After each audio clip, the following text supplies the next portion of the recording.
Várias são as versões sobre a fundação de Roma e conhecidamente marcadas por lendas e mitos, sendo uma delas a que envolve os gêmeos Rômulo e Remo.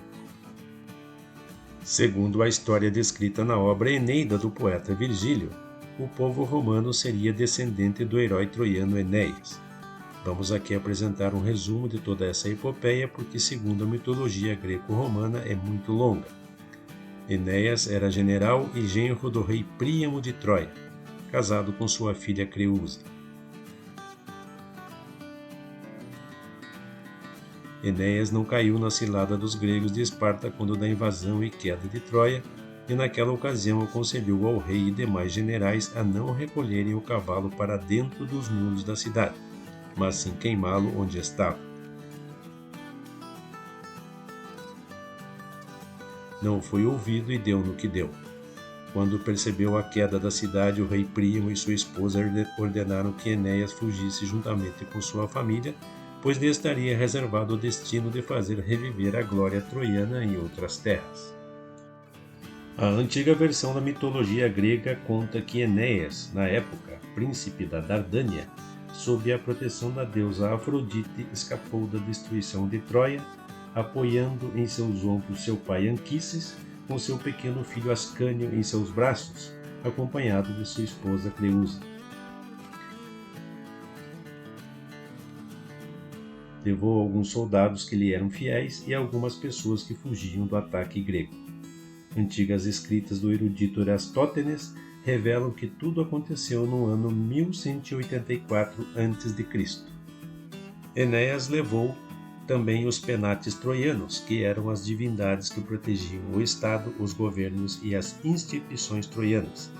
Vagando pelas estradas, sua esposa desapareceu sem deixar vestígios e ele e sua comitiva embarcaram em um navio, buscando novas terras até chegarem na atual região do Lácio, na Península Itálica, onde foi recebido por Latino, o rei local, que lhe oferece a mão de sua filha Lavínia. Essa situação provoca a fúria de Turno, rei dos Rútulos, um poderoso monarca itálico que havia se interessado por ela. Uma terrível guerra entre as populações da península eclode e, como resultado, Turno é morto. Enéas, agora casado, funda a cidade de Lavínio em homenagem à sua esposa. Seu filho Ascânio governa a cidade por 30 anos até que resolve se mudar e fundar sua própria cidade, a que chamou de Alba Longa. Cerca de 400 anos depois, o filho ilegítimo herdeiro do 12º rei de Alba Longa, Numitor, é deposto pelo seu ambicioso irmão chamado Amúlio, que arquitetou um plano, tomou o poder e mandou prender seu irmão. Para garantir o poder e acesso ao trono, Amúlio manda assassinar todos os descendentes homens do rei Numitor e obriga sua sobrinha Réia Sílvia a tornar-se Vestal, uma sacerdotisa virgem consagrada à deusa Vesta. No entanto, Réia Sílvia engravida do deus Marte e desta união foram gerados os irmãos Rômulo e Remo, nascidos em março do ano 771 a.C.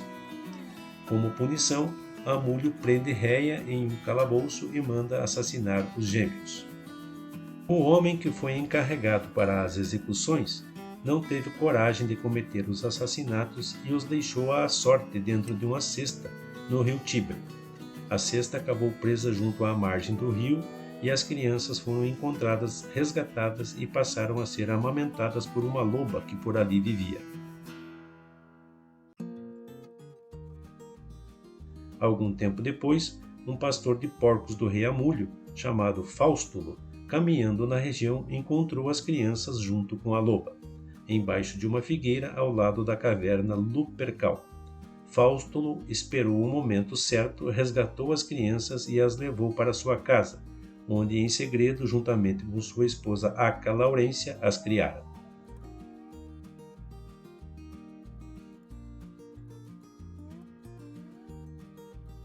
Rômulo e Remo cresceram juntos aos pastores, agricultores e pescadores da região. Porém, segundo informes, eram pessoas que viviam cometendo delitos, saqueavam caravanas que passavam pela região à procura de espólios e cometiam outros tipos de roubos. Em um dos assaltos, Remo é capturado e levado preso para Alba Longa. Fausto então revela a Rômulo a história de sua origem. Rômulo parte para a cidade de seus antepassados, liberta seu irmão, mata o rei Amulho, repõe seu avô Numitor no trono e dá à sua mãe todas as honrarias que lhe eram devidas. Percebendo que não teriam futuro na cidade, os gêmeos decidem partir, junto com todos os indesejáveis, para então fundarem uma nova cidade no local onde foram encontrados por Fausto. Lá chegando, Rômulo queria chamar a cidade de Roma e construí-la no alto do Monte Palatino, mas Remo queria chamá-la de Remoria e construí-la no alto do Monte Aventino. Diante do impasse, decidiram que aquele que avistasse mais abutres sobrevoando cada um dos montes ficaria com o comando e ali a cidade seria construída. Remo viu 6 abutres sobre o Aventino e Rômulo 12 sobre o Palatino e triunfou. Imediatamente Rômulo traçou os limites da cidade e ordenou que ninguém ultrapassasse. Remo o desafiou e ultrapassou os limites e assim começou uma grande discussão, que rapidamente se transformou em uma luta corporal. Remo foi ferido e morreu logo depois. Rômulo sepultou seu irmão no alto do Monte Aventino, onde ele queria fundar Remoria. Depois que toda essa história passou a ser contada, a loba passou a ser figura importante em Roma e depois em toda a Itália.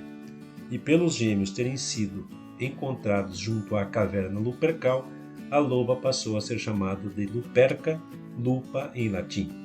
A cidade foi crescendo cada vez mais e os romanos elaboraram um complexo conto mitológico sobre a origem da cidade, que é muito mais extenso e interessante do que aqui foi narrado.